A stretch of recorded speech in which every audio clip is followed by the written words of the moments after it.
Yemen के आसमान पर छाई खामोशी अब तूफान में बदलने वाली है। हुसी क़यादत के अहम तरीन general major general Abdul Karim अल गम्मारी की इजरायली फजाई हमले में हलाकत के बाद यमन के हुसियों ने इजराइल को खुली जंग की धमकी दी है और इनका कहना है कि यह खून का हिसाब खून से ही लिया जाएगा। जनरल अल गम्मारी की शहादत ने हुसी क़यादत को न सिर्फ गम और गुस्से की आग में धकेल दिया है, बल्कि अब वो इजराइल के वजूद को निशाना बनाने की बात कर रहे हैं। यमन के हुसियों का कहना है कि इनके फौजी सरबराह मोहम्मद अब्दुल करीम अल गम्मारी एक इजरायली फजाई हमले में हलाक हो गए हैं। इजराइल ने इसकी बाकायदा तस्दीक की है और कहा है कि यह कार्रवाई सीनियर हुसी कमांडर्स को निशाना बनाने की मुहिम का हिस्सा थी। हुसियों ने जवाबन इंतकाम की धमकी दे दी है।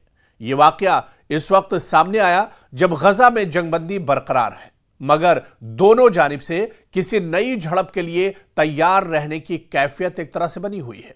हुसी तहरीक ने यमन में अपनी पोजीशन बहुत मजबूत कर ली है।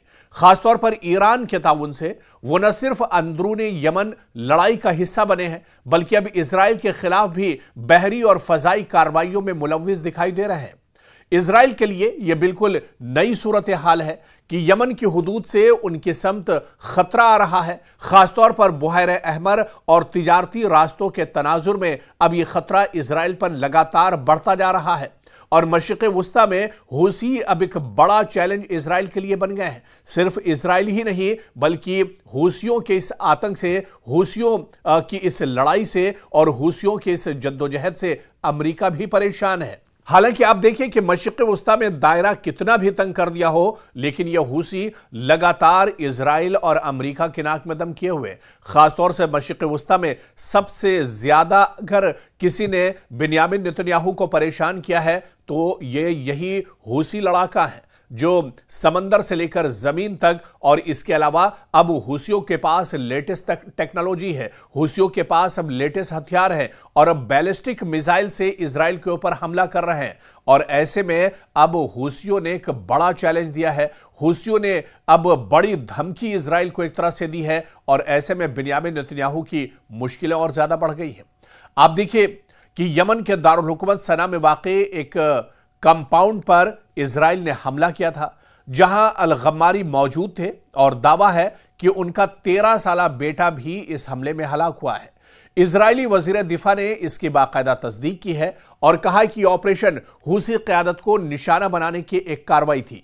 हुसियों ने इस हमले के बाद बड़ा हिसाब देने का इशारा दिया है और यानी इम्कान है कि अब वो इजराइल या इसके मफादात को निशाना बनाने में मजीद सरगर्म होंगे और एक तरह से हुसियों ने खुली धमकी इजराइल को दी है। बिन्यामिन नेतन्याहू की मुश्किलें और ज्यादा अब मशरिक़ वुस्ता में बढ़ सकती है। आप देखिए कि इलाकाई सतह पर अगर हुसी इजराइल के खिलाफ बहरी या फजाई हमले बढ़ाएंगे तो ये फिलिस्तीन इजराइल तनाज़े के साथ तीसरे महाज की सूरत अख्तियार कर सकता है। गजा लबनान के बाद यमन भी अब एक तरह से लड़ाई में सीधे तौर पर आ सकता है। बुहैरे अहमर और बाबुल मंदुब के करीब कशीदा सूरत हाल आलमी तिजारती रास्तों को और ज्यादा मुतासिर कर सकती है। खासतौर पर तेल और बहरी जहाजों की नकलो हमल पर इसका सीधा असर पड़ सकता है।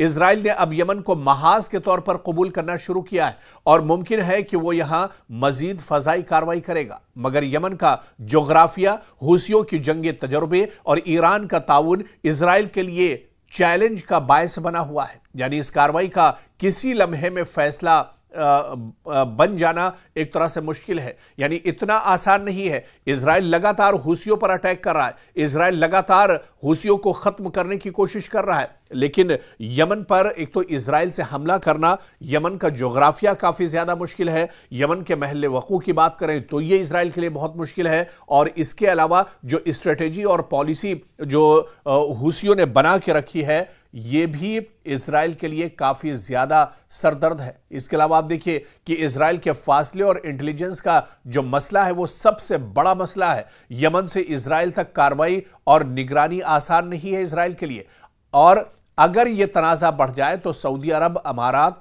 ईरान और दूसरी ताकतें इस जंग में सीधे तौर पर मुदाखलत कर सकती हैं, जो पूरे खित्ते के लिए एक बहुत बड़ा खतरा होगा। तो जिस तरह से अल गम्मारी की हलाकत हुई है। इजराइल ने बाकायदा इसकी तस्दीक की है, हूसियों ने इसकी तस्दीक कर दी और हूसियों ने इस हलाकत के बाद, मेजर जनरल गम्मारी की हलाकत के बाद, अब एक तरह से हूसियों ने खुला चैलेंज इजराइल को दिया है और इजराइल से कहा है कि वो बड़े खतरे के लिए तैयार रहे।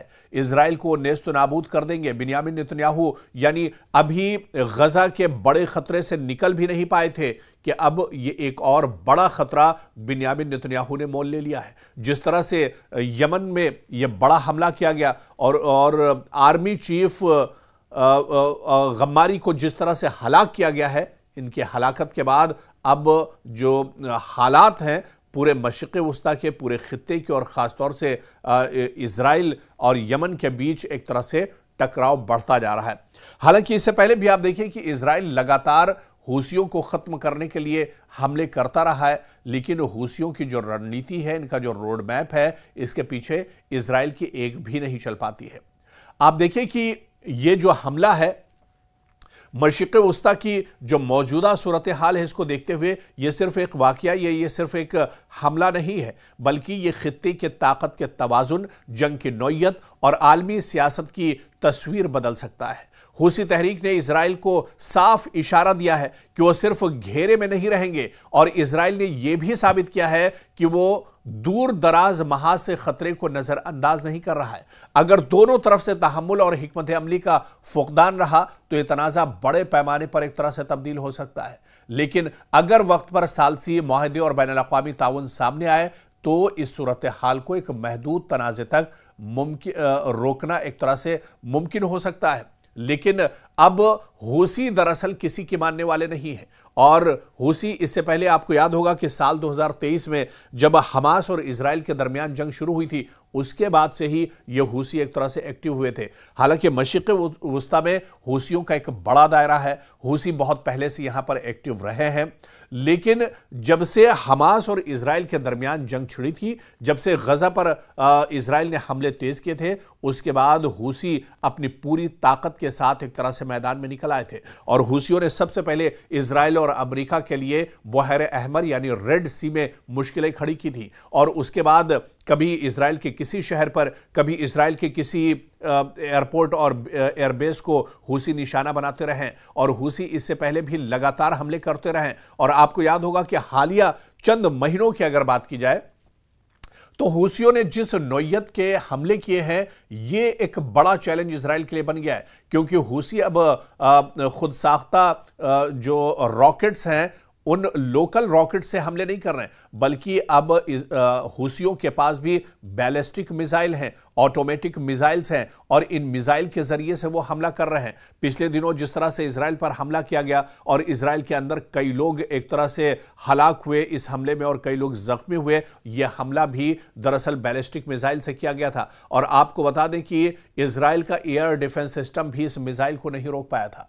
तो कहीं ना कहीं मुश्किलें इजराइल की लगातार बढ़ती जा रही हैं और हालिया दिनों अल गम्मारी की हलाकत के बाद जो गुस्सा हूसियों के अंदर है, जो नाराजगी हूसियों के अंदर है, हूसियों ने एक तरह से खुली धमकी इजराइल को दे दी है, बिन्यामिन नेतन्याहू को धमकी दे दी है कि अब वो सिर्फ बातें नहीं करेंगे, अब वो छोटे मोटे हमले नहीं करेंगे, बल्कि अब इजराइल एक बड़ी जंग के लिए तैयार रहे, इजराइल अब बड़ी तबाही के लिए तैयार रहे। यानी एक इशारा है हूसियों की तरफ से कि आने वाले दिनों में वो पूरी ताकत के साथ इजराइल को टारगेट करेंगे, इजराइल के जो मफादात हैं उस पर एक तरह से टारगेट करेंगे, इजराइल के जो सिक्योरिटी फोर्सेस के जो अड्डे हैं उसे एक तरह से टारगेट किया जाएगा। यानी इजराइल की मुश्किलें बढ़ेंगी। बिन्यामिन नेतन्याहू एक जंग से निकल नहीं पाए हैं कि अब हूसियों की नाराजगी भी बिन्यामिन नेतन्याहू को आने वाले दिनों में झेलनी पड़ेगी।